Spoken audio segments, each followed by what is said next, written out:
नमस्कार छात्रों, मैं एम के सांवरिया आपके अपने YouTube चैनल एस गुरु पर आपका स्वागत करता हूं। काफी समय से छात्रों की तरफ से मांग हो रही थी कि सर हिंदी माध्यम गणित विषय पर भी वीडियो बनाइए, तो आज आपका इंतजार खत्म हुआ।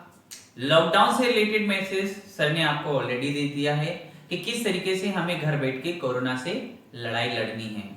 तो अब आपको अपनी पढ़ाई से संबंधित चिंता नहीं करनी है। मैं समय समय पर आपके लिए हिंदी माध्यम के वीडियो भी अपलोड करता रहूंगा। आज मैं आपकी बुक का अध्याय 3 आव्यूह, जिसे हम इंग्लिश में मैट्रिसेस भी कहते हैं, उसको डिस्कस करेंगे। ठीक है, इसको स्टार्ट करने से पहले मैं आपको ये समझा दूं कि मैट्रिक्स का यानी हमारे आव्यूह का जो कंसेप्ट है, जो इवोल्यूशन है, जो प्रतिपादन है, वो कैसे हुआ। एक बार हमारे गणितज्ञ ऑर्थर केली, जो रेखिक समीकरणों से संबंधित समस्याओं को हल कर रहे थे, उसी दौरान उनके दिमाग में एक ख्याल आया। उन रेखिक समीकरणों को हल करने का एक नया तरीका इजाद हुआ और उस तरीके का नाम था आव्यूह। ठीक है, तो चलिए आव्यूह क्या होता है इसको समझते हैं। देखिए छात्रों, मैंने यहां पर ABCD 4 अल्फाबेट लिए हुए हैं। ठीक है, इन चारों अल्फाबेट्स को मुझे अरेंज करना है, इनका एक विन्यास बनाना है, व्यू बनाना है।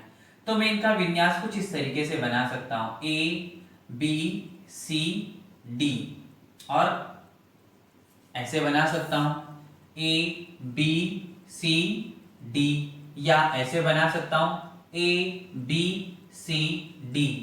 और भी तरीके हैं, मैं इनको रिपीट करके लिख दूं, यहां BCD को आगे पीछे कर दें। ठीक है, लेकिन बेसिकली इनमें बनेगा यही है ना कि आपकी जो फोर जो यहाँ पर ये अल्फाबेट्स है, मैं इनको या तो ऐसे अरेंज कर सकता हूँ, या मैं इनको ऐसे विन्यासित कर सकता हूँ, या मैं इनको ऐसे विन्यासित कर सकता हूँ। ठीक है छात्रों, चलिए आगे बढ़े।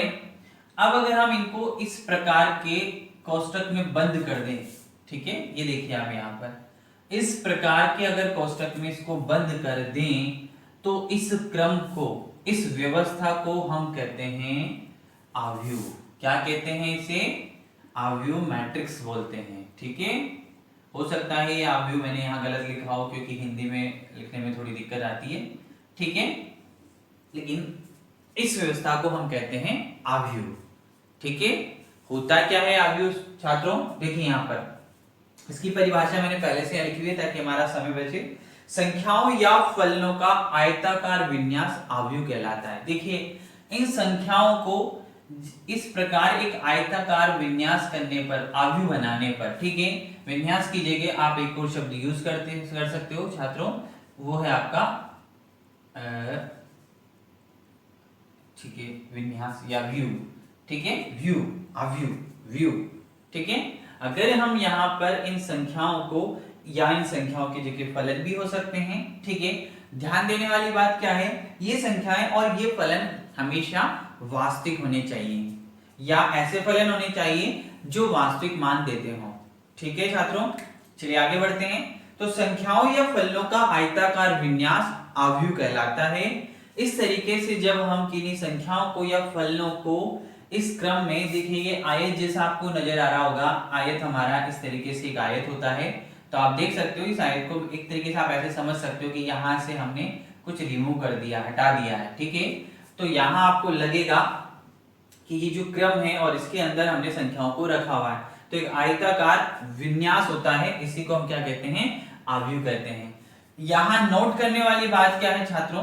आपको यहाँ नोट करने वाली बात है कि यहाँ पर जब आपको ये संख्याएं या ये जो अल्फाबेट्स यहाँ दिए हुए थे ABCD, यहाँ मैंने कोमा लगाया हुआ है, देख सकते हो आप, लेकिन मैंने यहाँ पर कोमा नहीं लगाया हुआ है। ठीक है, यहाँ मैंने कोमा का यूज नहीं किया है, तो इस विन्यास के अंदर हम यहाँ कोमा का यूज नहीं करते हैं, ये आपको ध्यान रखना है, ये यहाँ पर इंपॉर्टेंट पॉइंट है। ठीक है, तो फिर से मैं रिपीट कर देता हूं, संख्याओं या फलनों का आयताकार विन्यास आव्यूह कहलाता है। ये संख्याएं वास्तविक होनी चाहिए और ये फलन ऐसे होने चाहिए जो वास्तविक मान देते हैं। ठीक है, हालांकि हम काल्पनिक संख्याओं के लिए भी यहाँ बात कर सकते हैं, क्योंकि अब हमने काल्पनिक संख्याओं को भी पढ़ लिया है, लेकिन यहाँ हम हमारे इस अध्याय में केवल ऐसे फलनों और ऐसी संख्याओं की बात करेंगे जो वास्तविक होगी। ठीक है, दूसरा आपको ध्यान देना है कि यहाँ कोमा नहीं आएगा।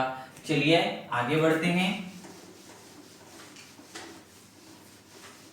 आव्यूह का जो सामान्य रूप है छात्रों वो क्या है? आव्यूह को हम सामान्यतः ऐसे दर्शाते हैं, ए आई जे।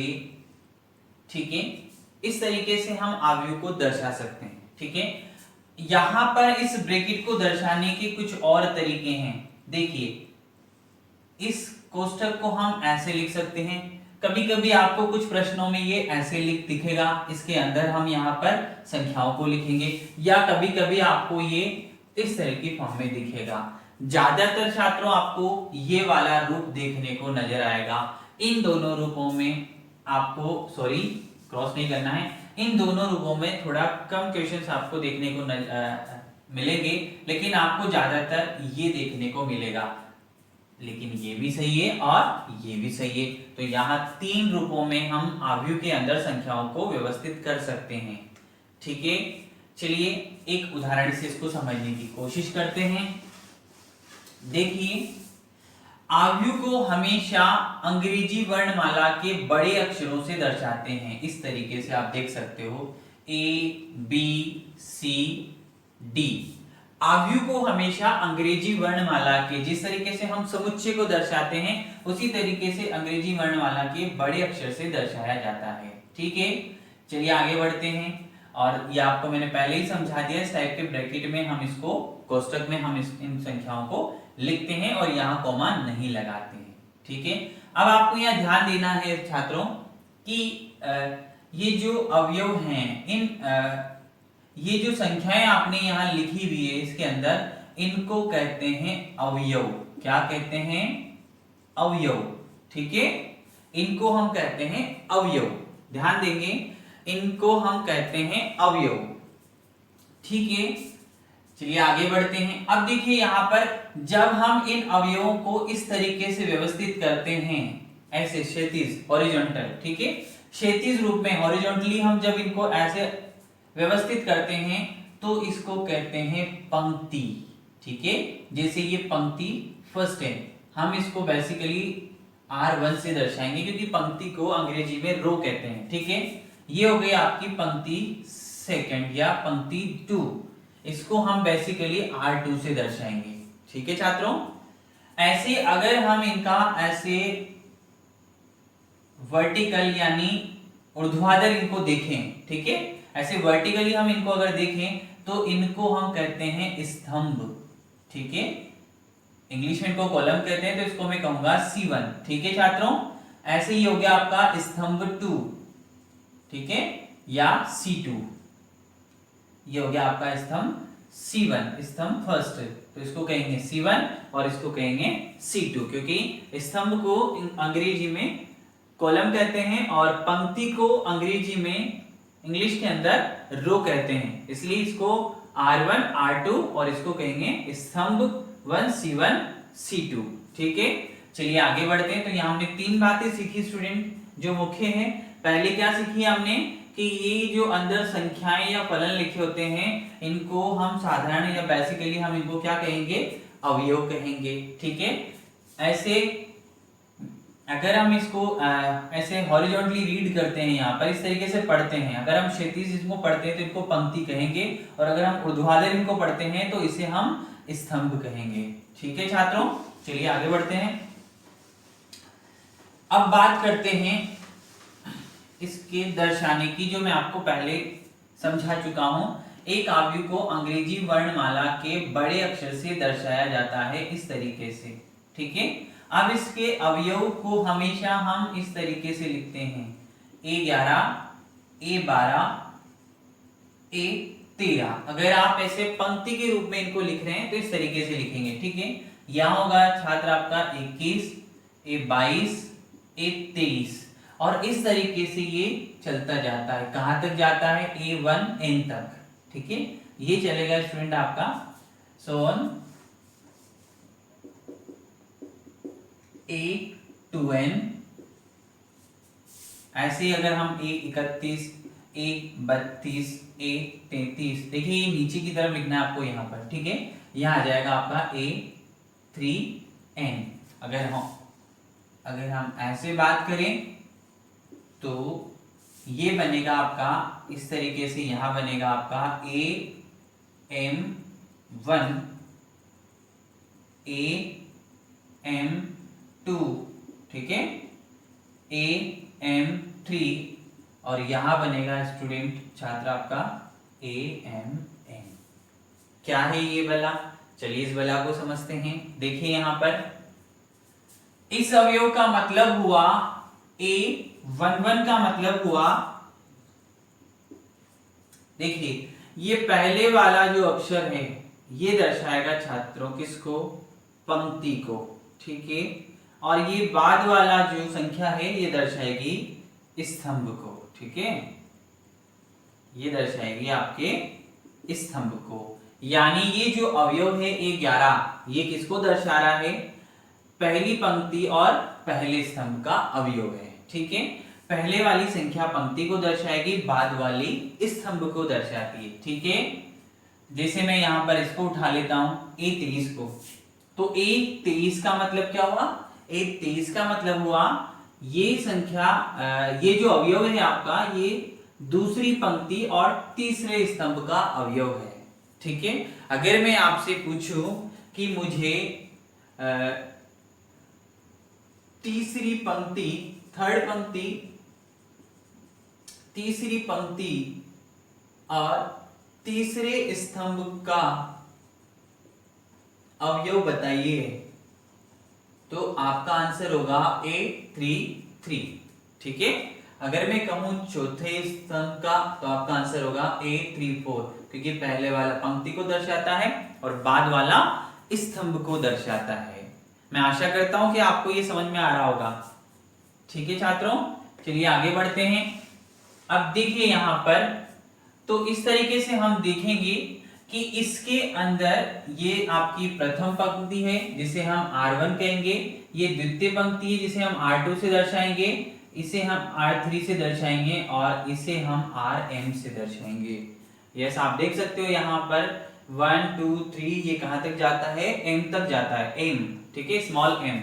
ऐसे अगर हम स्तंभ की बात करें तो ये आपका C1 है, ये आपका C2 है द्वितीय स्तंभ है, ये आपका तृतीय स्तंभ है और ये आपका n स्तंभ है। चलिए आगे बढ़ते हैं। तो इस तरीके से आपने देखा कि आपके पास m पंक्ति है और n स्तंभ है। ये देखिए यहाँ पर n, ये 1 2 3, तो ये nth वाला स्तंभ, ठीक है। तो इस तरीके से आपके पास कितनी पंक्तियां हैं? m और कितने स्तंभ है? n। तो यहां मैं लिखूंगा m इंटू n और इसको हम कहते हैं इसका क्रम, आव्यूह का क्रम, ठीक है। इसे हम कहेंगे आव्यूह का क्रम। तो हमारा अगला टॉपिक है आव्यूह का क्रम। आव्यूह का क्रम, जैसे मैं इस आव्यूह की बात करूं छात्रों तो इस आव्यूह का क्रम होगा m इंटू n। आव्यूह के क्रम में भी आपको ध्यान रखना है, पहले पंक्ति का क्रम लिखना है, बाद में स्तंभ का लिखना है, ठीक है। पहले पंक्ति और बाद में स्तंभ, और इन दोनों का जो गुणा होता है उसे हम कहते हैं आव्यूह का क्रम। तो इस आव्यूह का क्या क्रम है? इस आव्यूह का क्रम है m गुणा n, ठीक है। मैं आशा करता हूं आपको समझ में आ रहा होगा। इस आव्यूह का क्रम है m इंटू n, ठीक है। और उसे बेसिकली आव्यूह के यहां लिखा जाता है इस कॉर्नर पे, m इंटू n। ध्यान देना, नोट करने वाली बात है, पहले पंक्ति बाद में स्तंभ, ठीक है।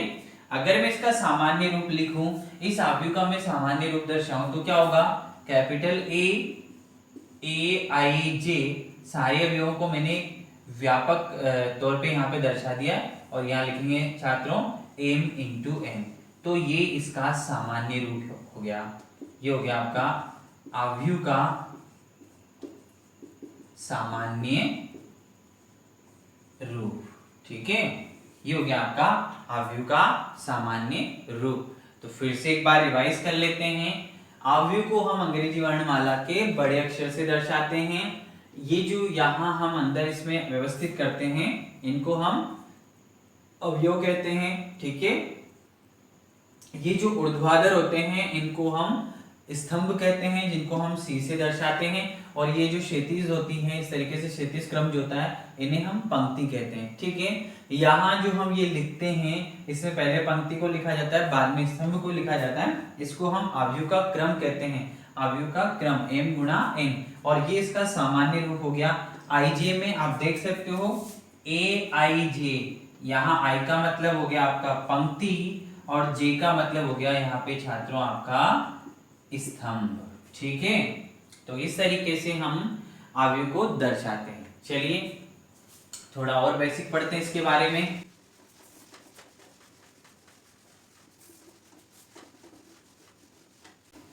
देखिए एक और मुख्य बात है यहाँ पर, वो क्या है कि आपके सभी स्तंभों, आप अवयव के सभी स्तंभों और पंक्तियों में अवयवों की संख्या समान होनी चाहिए। जैसे मैंने यहां पर एक अवयव लिखा 2 3 4, तो क्या ये अवयव होगा? तो आपका आंसर होगा नहीं, आपका उत्तर होगा ये एक अवयव नहीं होगा। क्यों नहीं होगा? क्योंकि अगर हम स्तंभ के रूप में इसमें बात करें तो इसके पहले स्तंभ जिसे हम C1 कहेंगे, इस स्तंभ में 2 अवयव हैं, देखिए आप। और अगर हम यहाँ दूसरे स्तंभ में आते हैं तो इसमें केवल एक ही अवयव है। इसी तरीके से अगर हम इसकी पंक्ति में बात करें तो इसकी पहली पंक्ति में 2 अवयव हैं और इसकी दूसरी पंक्ति में केवल एक अवयव है। तो यहाँ आपको ध्यान देने वाली बात है, प्रत्येक स्तंभ की अगर बात करें तो उनमें समान अवयव होने चाहिए, ऐसे ही प्रत्येक पंक्ति की बात करें तो उनमें भी समान अवयव होने चाहिए। एक और उदाहरण से आप इसको समझ सकते हैं। देखिए यहाँ पर 2 3 4 5 6, चलिए अब आप देख सकते हो इसमें कितनी पंक्तियां हैं? इसमें 2 पंक्तियां हैं, R1 R2। इसमें कितने स्तंभ हैं? इसमें 3 स्तंभ हैं। ठीक है, C1 C2 C3। अब आप देखोगे पहली पंक्ति में अगर हम पंक्ति के रूप में बात करें तो पहली पंक्ति में 3 अवयव हैं और दूसरी पंक्ति में केवल 2 ही अवयव हैं, तो ये भी आपका अवयव नहीं है। ठीक है, ये भी यहाँ नोट करने वाली बात है। चलिए आगे बढ़ते हैं।